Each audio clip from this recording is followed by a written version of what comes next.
kali ini ada evaluasi terkait peserta dan diskusi. Peserta yang tergabung dalam Growing Together pada bulan April 2025 ini ada 92 peserta.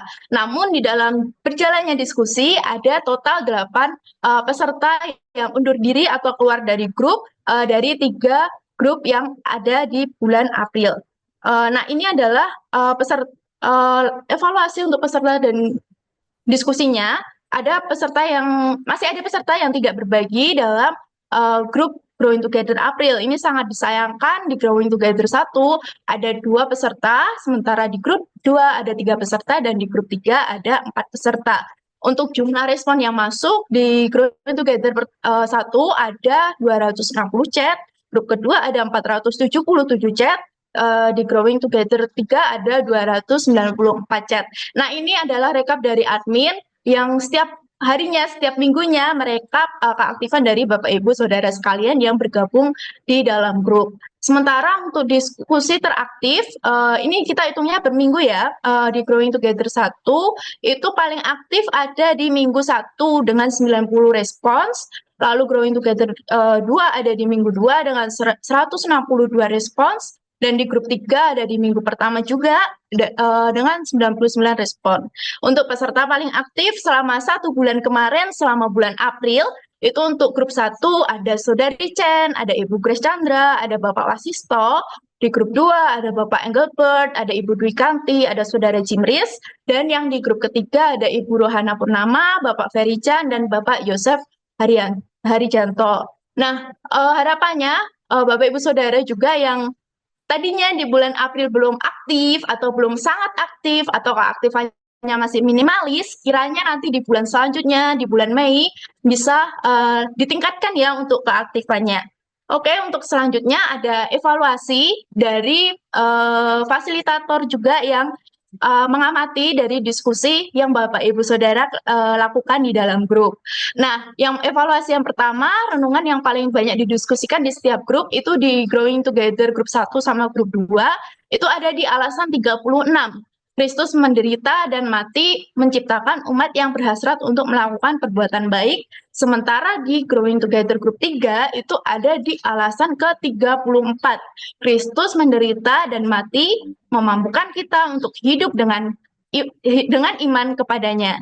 Lalu kami juga melihat, mengevaluasi bahwa diskusi masih belum merata ya dari ketiga grup Growing Together. Tadi di slide sebelumnya terlihat di grup kedua itu mendominasi, lebih aktif, bahkan 2 kali lebih aktif daripada di grup 1 maupun di grup 3. Nah, ini juga menjadi catatan kami sebagai fasilitator yang ada di Sabda dan juga sebagai evaluasi dari segi internal kami, bahwa perlu ditingkatkan lagi untuk diskusinya di grup-grup yang lain. Kemudian keaktifan juga masih didominasi oleh peserta lama, dalam artian adalah peserta yang dari bulan kemarin sudah join, bulan kemarinnya lagi sudah join dan mengikuti. Nah, itu bisa semakin aktif, dan di bulan April kemarin juga mendominasi untuk diskusinya. Walaupun ada beberapa peserta baru juga dibilang bisa sangat aktif, dibilang juga aktif di dalam meramaikan diskusi. Nah, bahan diskusi terlalu berat ya, karena bersifat seperti renungan atau refleksi pribadi, sehingga di dalam peserta menjawab, ternyata kurang ditanggapi oleh peserta lainnya atau dipertajam di dalam diskusinya. Lalu masih ada juga keaktifan di bawah 5. Nah, kami ada satu peraturan bahwa rekan-rekan yang join dalam grup Growing Together ini minimal bisa 3 kali aktif di dalam 1 minggu. Namun pada kenyataannya masih ada beberapa peserta yang bisa dibilang minimalis atau kurang aktif selama diskusi berlangsung, yaitu sebanyak 33 peserta. Oke, selanjutnya ini ada review diskusi untuk minggu pertama. Kita mulai dari alasan 31. Mengapa alasan 30? Kita mulainya dari alasan 31. Nah, di buku itu ada 50 alasan. Sementara di alasan pertama sampai alasan ke-30, kita sudah mendiskusikannya di tahun kemarin, di tahun 2024. Bapak Ibu Saudara bisa akses arsipnya di murid21.org/komunitas. Nah, di tahun ini kita lanjutkan untuk alasan ke-31, yaitu Kristus menderita dan mati supaya kita hidup terhadap hukum Taurat dan menghasilkan buah bagi Allah. Nah, di sini peserta memahami dengan baik ya bahwa mati terhadap hukum Taurat berarti hidup dalam kasih karunia Kristus. Sehingga ketaatan bukan lagi karena kewajiban, tetapi karena kasih. Sehingga terlihat dalam tindakan nyata dan komitmen peserta untuk hidup dipimpin Roh Kudus dan selalu menghasilkan buah bagi kemuliaan nama Tuhan di dalam kehidupan sehari-harinya. Untuk alasan selanjutnya, di minggu pertama ini ada alasan ke-32, Kristus menderita dan mati untuk menjadikan salibnya sebagai dasar segala kemegahan kita. Di sini diskusinya yang dilakukan oleh peserta benar-benar mengalami perubahan hidup gitu. Banyak di sini yang memberikan kesaksian melalui pemahaman kematian dan kebangkitan Kristus, sehingga mendorong peserta untuk selalu hidup dalam ucapan syukur dan meninggalkan kehidupan yang lamanya serta memfokuskan tujuan hidup mereka sepenuhnya untuk kemuliaan nama Tuhan di tengah-tengah banyaknya pergumulan yang mereka hadapi di dalam keseharian mereka. Dan untuk alasan ke-33, Kristus menderita dan mati untuk menjadikan salibnya sebagai dasar segala kemegahan kita. Nah, di sini juga banyak sekali peserta yang mendiskusikan bahwa dan menjadikan salib Kristus sebagai pusat kehidupan, sehingga menolong untuk tidak bermegah dan dalam pencapaian diri, dalam pencapaian apa yang sudah dikerjakan, melainkan bersyukur atas anugerah yang Tuhan berikan, sehingga bisa melayani dengan kerendahan hati, serta memakai setiap berkat yang Tuhan sudah berikan, serta tantangan dan kesempatan untuk selalu bisa memuliakan Tuhan dan berfokus kepadanya. Untuk selanjutnya ada alasan ke-34, Kristus menderita dan mati memampukan kita untuk hidup dengan iman kepadanya. Di bagian ini, peserta sangat memahami dan menghidupi makna iman kepada Kristus yang telah mati, yang telah bangkit, dan terbukti bagaimana bisa menggambarkan perubahan nyata dalam berpikir, bersikap, mengambil keputusan yang berpusat pada Kristus dan dipenuhi dengan pengharapan ketergantungan kepada anugerah Kristus Yesus saja. Dan di alasan yang ke-35, Kristus menderita dan mati memberikan makna terdalam dalam pernikahan.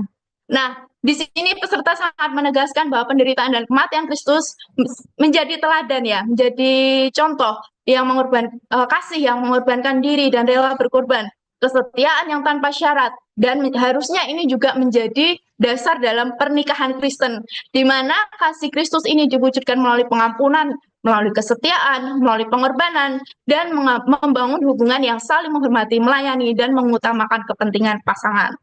Lalu selanjutnya ada alasan ke-7, Kristus menderita dan mati untuk membatalkan tuntutan hukuman yang melawan kita.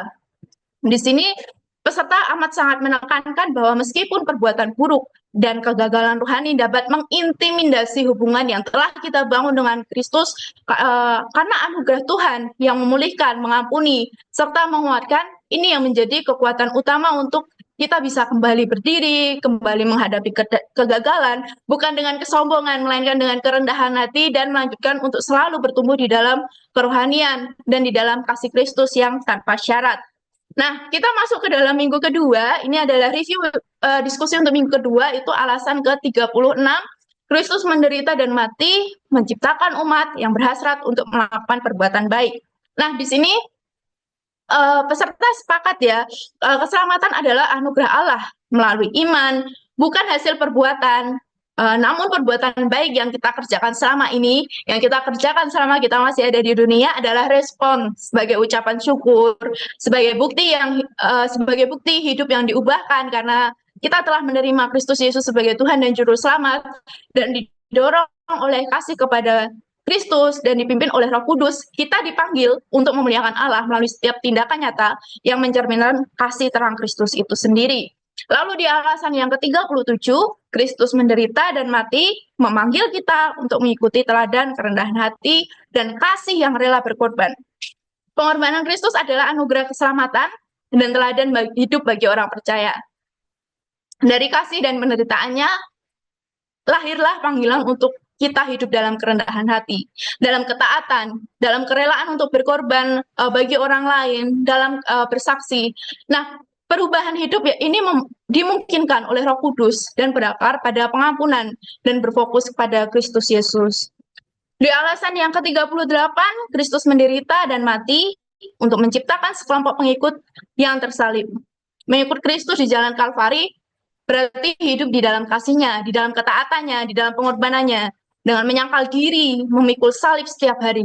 Meski penuh dengan tantangan, penuh dengan pergumulan, namun kasih dan kekuatan Kristus menopang, menjadikan penderitaan bagian dari panggilan iman yang membentuk karakter semakin serupa dengan Dia.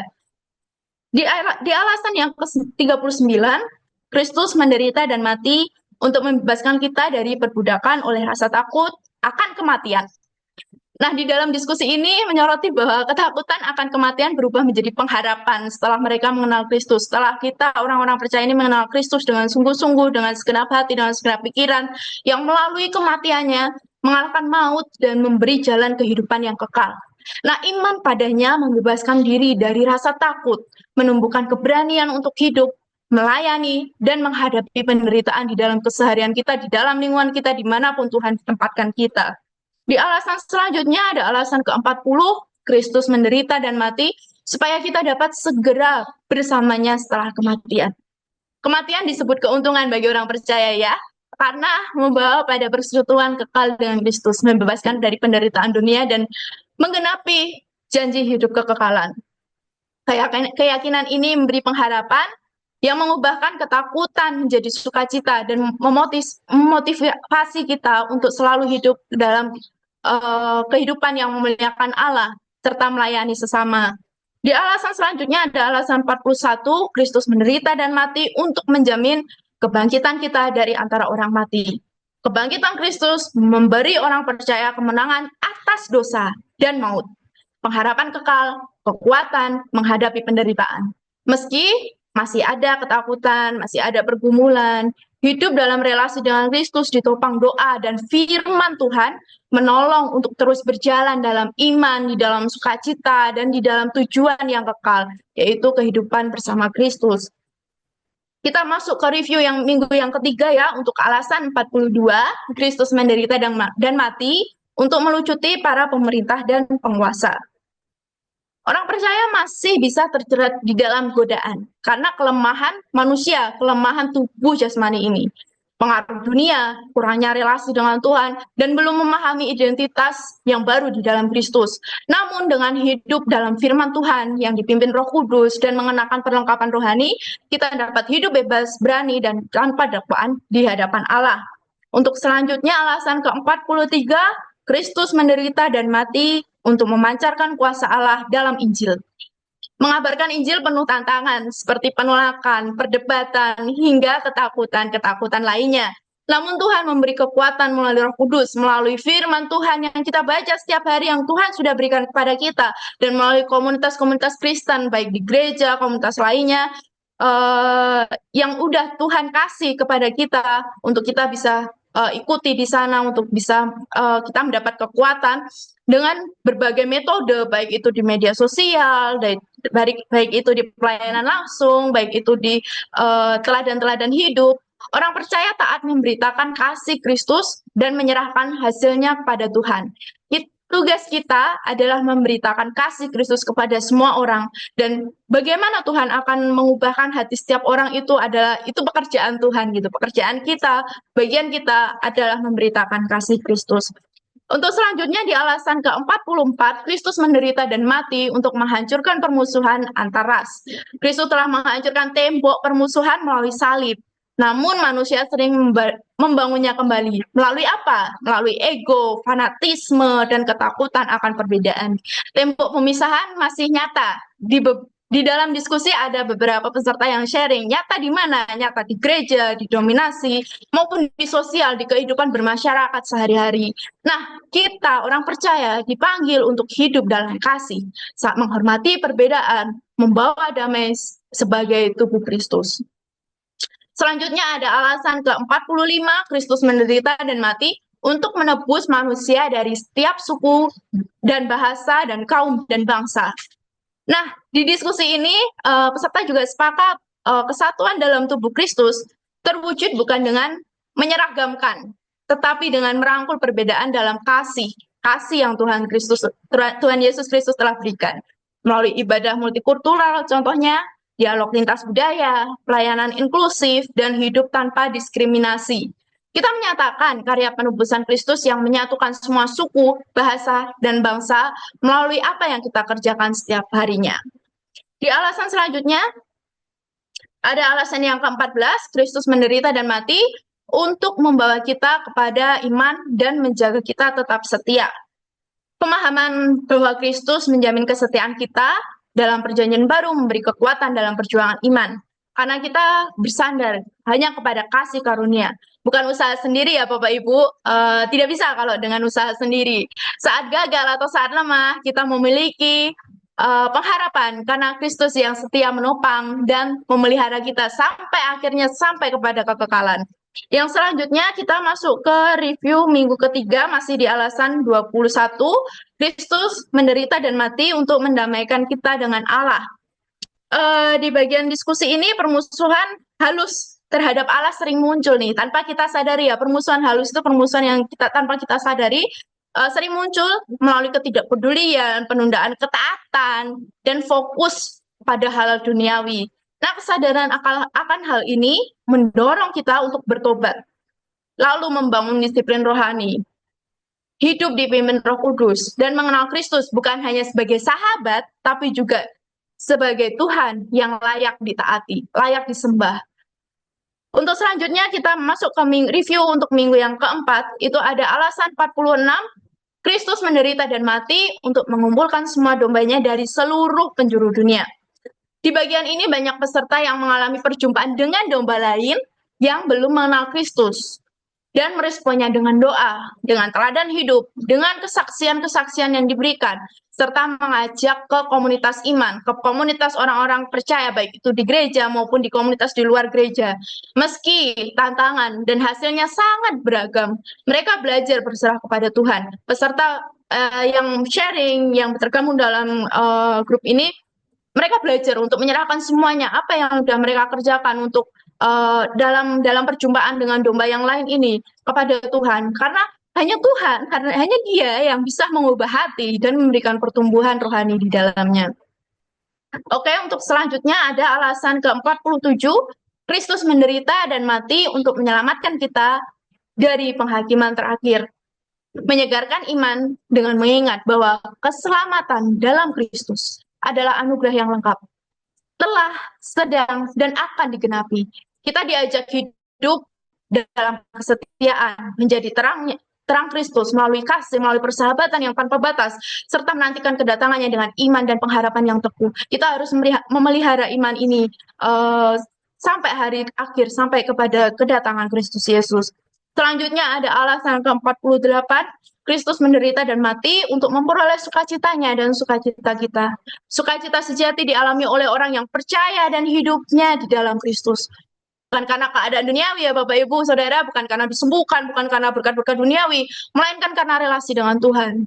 Ciri-cirinya antara lain tetap bersyukur, berpengharapan di tengah kesesakan, di tengah pergumulan, dan taat di tengah tantangan yang dihadapi.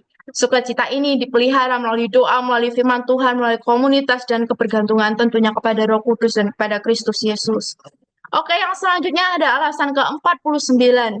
Kristus menderita dan mati supaya Dia dimahkotai dengan kemuliaan dan kehormatan.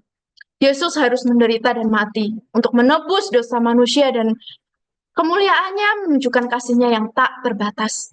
Kasih dan ketaatannya menjadi teladan bagi kita untuk hidup selalu berpusat kepada Kristus, bukan kepada diri sendiri, baik itu di dalam relasi dengan sesama, di dalam pelayanan di gereja, pelayanan yang Bapak Ibu kerjakan dimanapun berada, dan setiap aspek kehidupan, bahkan yang kelihatan paling sepele, kelihatan paling kecil, di situ Tuhan hadir gitu, dengan doa, ketaatan, dan kasih yang nyata di dalam kehidupan sehari-hari.